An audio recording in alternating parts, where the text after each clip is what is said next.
Good morning friends, आपका स्वागत है आपके अपने YouTube channel magical math and reasoning पर। आज मैं आपके लिए परसेंटेज का पार्ट 9 का बी लेकर आई हूँ।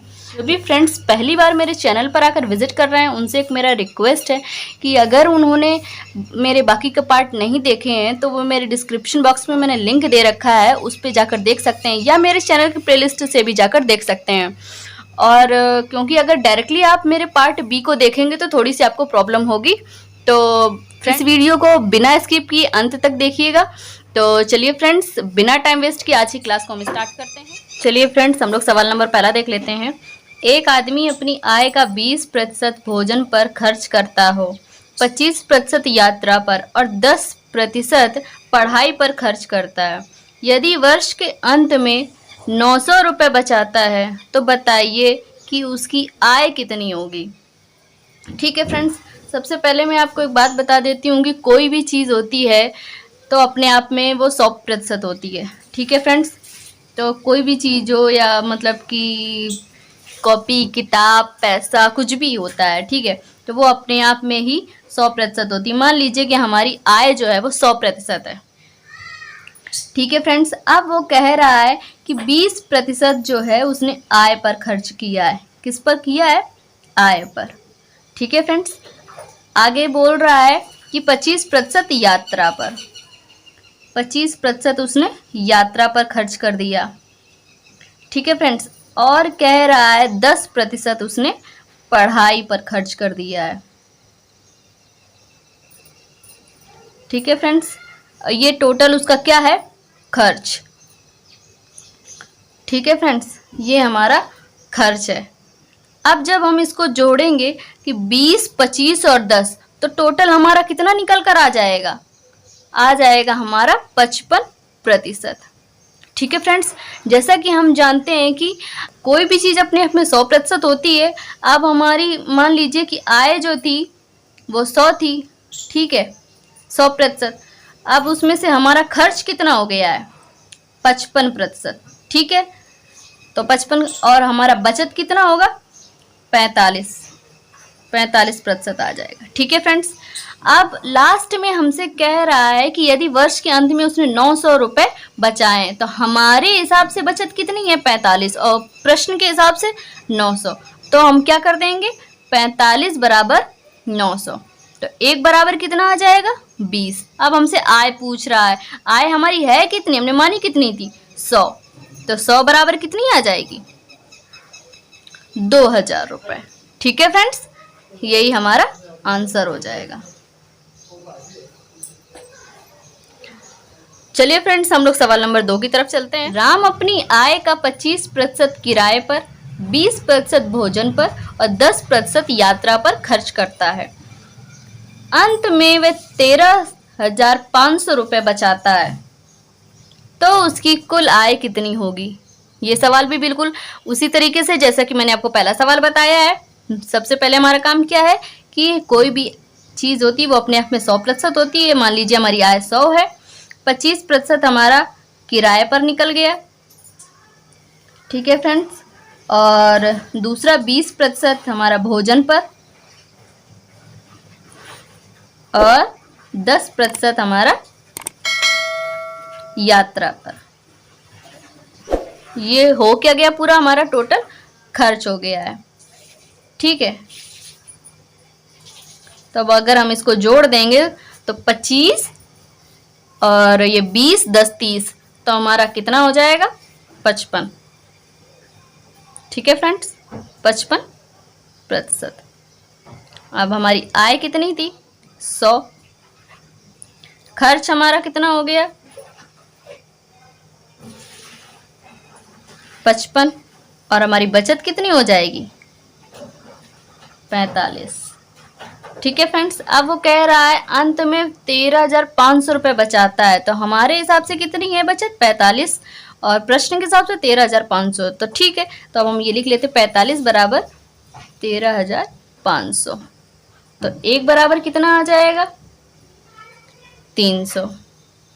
ठीक है फ्रेंड्स, अब हमने हमारी कितनी थी, अब कुल आय पूछ रहा है, तो कुल आय कितनी है हमारी? 100, तो कितनी हो जाएगी? 30,000 रुपये। ठीक है फ्रेंड्स, यही हमारा आंसर हो जाएगा। उम्मीद करती हूँ कि मेरे द्वारा बताए गए सवाल आपको अच्छे से समझ में आ रहे होंगे, और अगर आ रहे हैं तो प्लीज़ हमारी इस वीडियो को लाइक करें और अपने फ्रेंड्स के साथ ज़्यादा से ज़्यादा शेयर करें। तो चलिए फ्रेंड्स, हम लोग सवाल नंबर 3 की तरफ चलते हैं। एक पुस्तकालय में 20% हिंदी में, शेष का 50% अंग्रेजी में और शेष का 30% फ्रेंच में है। ठीक है, बची 6300 पुस्तकें क्षेत्रीय भाषा में हैं। पुस्तकालय में कुल पुस्तकों की संख्या बताएं। जैसा कि मैंने आपको बताया हुआ है कि अधिकतर सवाल जो है कि मैं रेशियो से ही बता रही हूँ, तो इसको भी मैं रेशियो से ही बताऊंगी। आपको हमेशा एक चीज़ याद रखनी है कि जब भी अगर प्रश्न में शेष लगा हुआ है तो आपको जो अभी तक मैं बताती चली आई हूँ रेशियो से ही लगाना है। जैसे कि हम जो प्रतिशत की वैल्यू निकाल के करते हैं सॉल्व, वैसे करना है। अगर शेष नहीं लगा है तो डायरेक्टली आप सारे खर्चों को जोड़ें, 100 में से घटा दें, मतलब टोटल आय में से घटा देंगे, और जो बचत निकल आएगी बचत के बराबर कर देंगे। खर्च पूछेगा तो खर्च के बराबर कर देंगे। तो ऐसे करके आप उसको हल कर लेंगे अपने प्रश्न को। लेकिन अगर शेष अगर प्रश्न में लगा हुआ है तो आपको कैसे करना है वो आप देख लीजिए। कि जैसा कि मैंने आपको बताया कि 20% के लिए हम चिन्ह में लिख लेते हैं, 1/5 आ जाएगा। 50% का होता है 1/2 होता है, और 30% के लिए होता है 3/10। ठीक है फ्रेंड्स, अब यहाँ पर एक तरफ हम लोग लिख लेंगे कुल और एक तरफ बचत। ठीक है फ्रेंड्स, कुल हमारा कौन सा होगा, नीचे वाली संख्या, ये हमारी कुल हो जाएगी, और ऊपर वाली बचत को हमेशा घटाकर लिखना है तो आपकी बचत निकल आएगी। मतलब 5 में से अगर 1 घटा देंगे तो आप जो निकलेगी संख्या वो बचत की होगी। तो कुल हमारा कितना है, 5। ठीक है, और हमारी बचत कितनी हो जाएगी, 4। ठीक है फ्रेंड्स, क्योंकि 1/5 है तो 5 में से 1 घटाएंगे तो हमारा कितना निकलेगा, 4। अब आगे नंबर आता है किसका, 50 का। 1/2 लिखा है तो कुल हमारी कितने हो गए, 2, और बचत जब 2 में से 1 घटा देंगे तो कितना बचेगा, 1। तो हम बचत हमारी 1 हो गई। अगला नंबर आया इसका, तो कुल हमारी कितनी हो गई है, 10, और जब 10 में से 3 को घटा देंगे तो कितना बचेगा, शेष बचत, तो 7 हो जाएगा हमारा।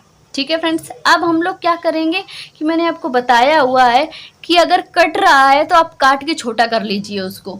ठीक है फ्रेंड्स, तो अब हम इसको काट लेते हैं, 2 से काट लेंगे, 2 एकम 2 हो जाएगा, 2 दूनी 4 हो जाएगा। ठीक है फ्रेंड्स, और अगर कट रहा है तो और आगे आप काट लीजिए। अब यहाँ से ये हमेशा क्रॉस में ही आपको काटना है, 2 एकम 2, 2 पंचे 10। अब हमारा क्या बचा, 5, और ये 5 का गुणा करेंगे तो 25 हो जाएगा, और ये इधर तो केवल 7 बचा तो इधर 7 हो जाएगा। अब यहाँ से आपको क्या पता चल गया कि ये हमारा कुल हो गया और ये हमारी बचत हो गई। अब प्रश्न में क्या कह रहा है कि बची 6300 पुस्तकें क्षेत्रीय भाषा में है, तो हमारी कितनी बची हुई हैं, 7, और प्रश्न के हिसाब से 6300 है, तो 7 बराबर कितना हो गया, 6300, तो 1 बराबर 900। अब हमसे कुल पुस्तकों की संख्या पूछ रहा है, तो कुल हमारी कितनी है, 25, तो अब हम इसमें 25 का गुणा करवा देंगे, तो 25 नवीं कितना होता है, 225, और 2 जीरो लगे हैं, 2 जीरो हमने लगा दी। यही हमारा फ्रेंड्स आंसर हो जाएगा। ठीक है फ्रेंड्स, चलिए हम अगले सवाल की तरफ। एक व्यक्ति अपनी आय का 12 सही 1/2% भोजन पर, शेष का 20% यात्रा पर और शेष का 16 सही 2/3% मनोरंजन पर खर्च करता है। कुल खर्च हमारा 2500 रुपये है, तो उसकी कुल आय बताएं। तो बिल्कुल वही काम करना है जैसे पहले वाले सवाल में मैंने आपको बताया कि याद रखना है आपको, अगर शेष लग जाए तो आपको ये भिन्न में जो प्रतिशत होता है उसको भिन्न में निकाल कर, और आप बिल्कुल वैसे ही करेंगे जैसे कि मैंने आपको शुरू से अभी तक पूरे चैप्टर में बताया हुआ सवाल को करने का तरीका। तो सबसे पहले हम देख लेते हैं कि 12 सही 1/2% की वैल्यू क्या होती है, 1/8। ठीक है फ्रेंड्स, और फिर आता है सेकंड नंबर पर है 20%। 20% की वैल्यू होती है 1/5 और 16 सही 2/3% की वैल्यू होती है 1/6। ठीक है फ्रेंड्स, इधर हम लोगों ने लिख लिया कुल और इधर लिख लेंगे हम लोग बचत। कुल हमारा हमेशा नीचे वाली संख्या होती है, मैंने आपको बताया है पिछले सवाल में। तो कुल हमारा 8 हो गया है, तो हमारी बचत कितनी हो जाएगी, इसमें से 1 घटा देंगे तो कितना हो गया 7। ठीक है फ्रेंड्स, अब इसमें कुल हमारा 5 और 1 घटा के लिखेंगे तो कितना हो जाएगा 4। कुल हमारा हो जाएगा 6 और 1 घटा कर लिखेंगे तो कितना हो जाएगा 5। ठीक है फ्रेंड्स, अब अगर कोई चीज़ कट रही तो काट लेते हैं। 5 से हमने 5 को काट लिया, अब 4 से हम 8 को काट लेंगे तो 4 एकम 4, 4 दूनी 8 हो जाएगा। ठीक है फ्रेंड्स, अब हमारा क्या बचा 2 और 6। जब 2 और 6 का गुणा करेंगे तो कितना आ जाएगा 12 और यहाँ पर केवल 7 बचा हो तो यहाँ पर 7 रख दिया। ये हमारा कुल हो गया, ये आ गया हमारा कुल और ये रहा हमारा बचत। ठीक है फ्रेंड्स, अब जब हम जानते हैं कि कुल हमारा 12 है और बचत हमारी कितनी हो रही है 7 की, तो हमारा खर्चा कितना होगा। जब 12 में से हम 7 घटा देंगे तभी तो हमको पता चलेगा कि हमारा खर्चा कितना हो रहा है 5। ये निकल कर आ गया हमारा खर्च। ठीक है फ्रेंड्स, हमारे हिसाब से 5 खर्च है और प्रश्न में कितना दिया गया है कुल खर्च 2500 रुपये। तो हम 5 बराबर 2500 कर देंगे, 1 बराबर कितना हो जाएगा हमारा 500। अब हमसे पूछा क्या गया है उसकी कुल आय बताएं। कुल आय हमारी कितनी है, ये रहा, हमने हमारे हिसाब से कितनी है 12। तो अब हम इसमें 12 का गुणा करवा दें तो 12 पंचे 60 और 2 जीरो लगा दिए, इसका मतलब 6000 हमारी कुल आय हो गई। ठीक है फ्रेंड्स, यही हमारा आंसर हो गया। तो चलिए फ्रेंड्स, हम सवाल नंबर 5वें की तरफ चलते हैं। राजेश अपनी कुल आय का 15% भोजन पर खर्च करता है, शेष बचत में से 1100 रुपये दान कर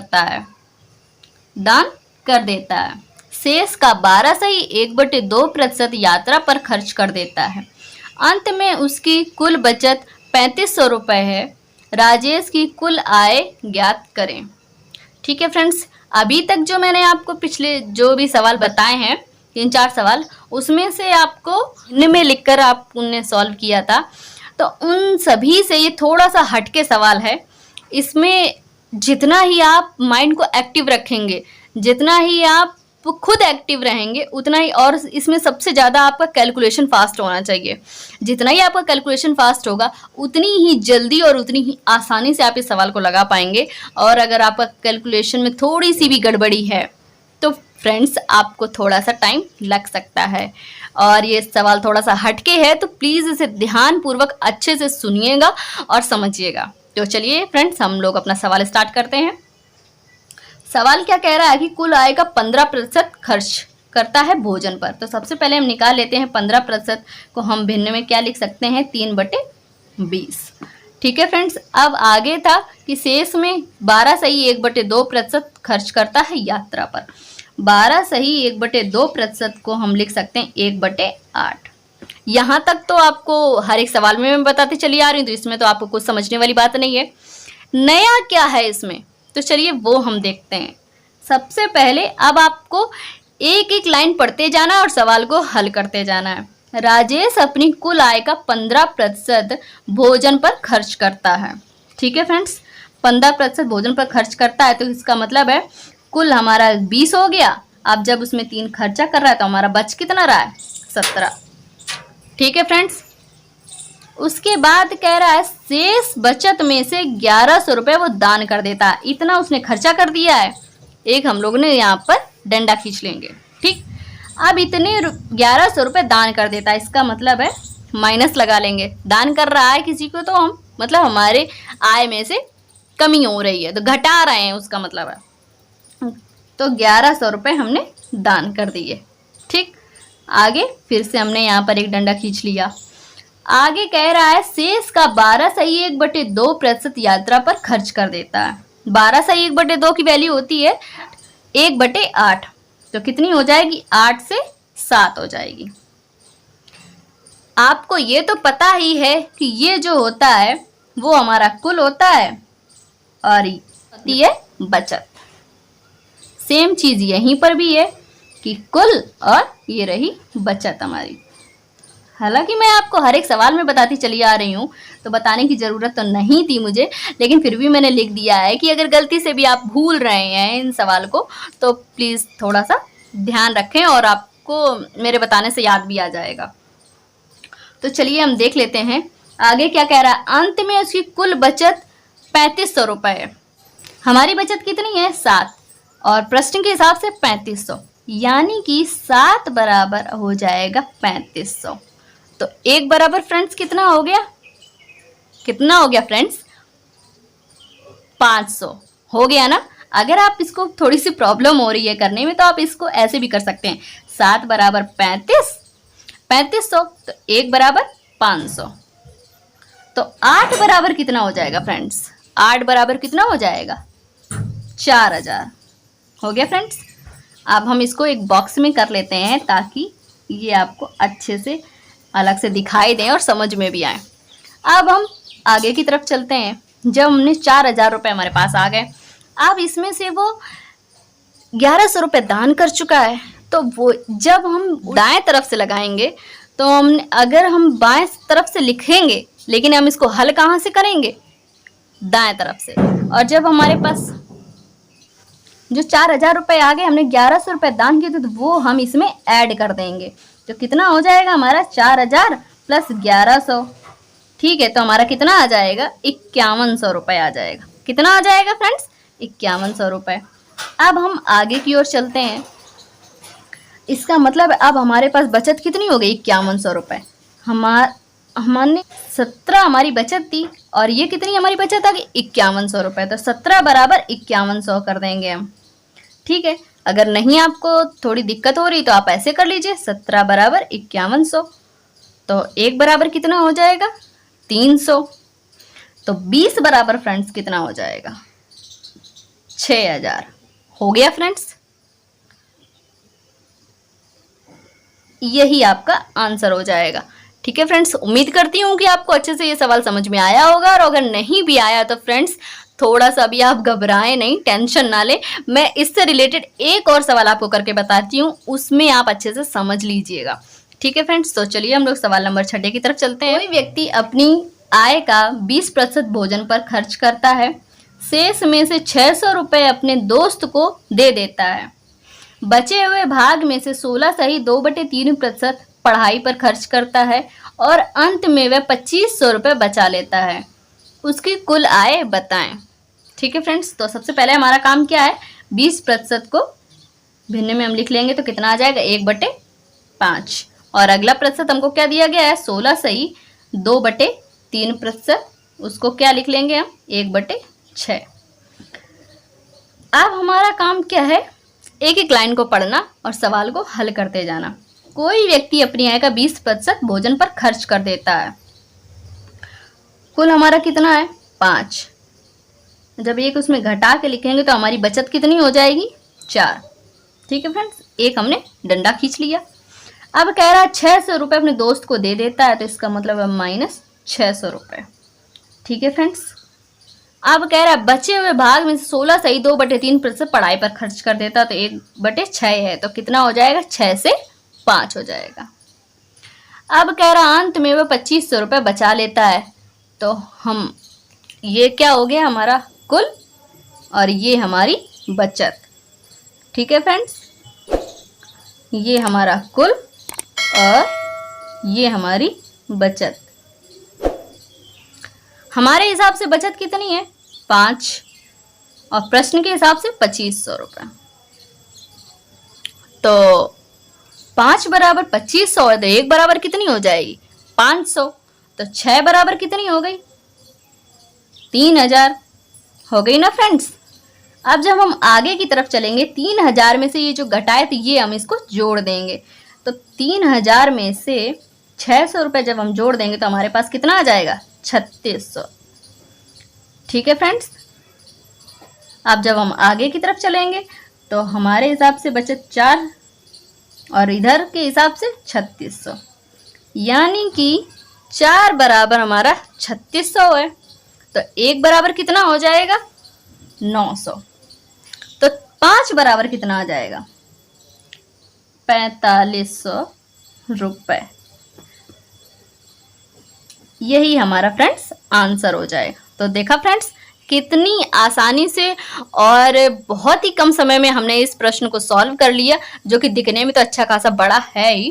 तो उम्मीद करती हूँ कि इस बार आपको अच्छे से समझ में आ गया होगा। तो चलिए फ्रेंड्स, आज की क्लास को हम इतना ही रखते हैं। अगर आपको हमारी वीडियो पसंद आ रही है, हेल्पफुल लग रही है, तो प्लीज़ इसे ज़्यादा से ज़्यादा लाइक करें, अपने फ्रेंड्स के साथ शेयर करें, जिससे हमें मोटिवेशन मिलता रहे। और सब्सक्राइब करना ना भूलें। सब्सक्राइब करने के बाद बेल आइकन जरूर ऑन कर लें, जिससे हमारी वीडियो से जुड़ी सारी अपडेट आपके पास तुरंत पहुँचती रहें। और आपको हमारा ये वीडियो कैसा लगा, प्लीज़ हमें कमेंट करके ज़रूर बताएं। Thank you.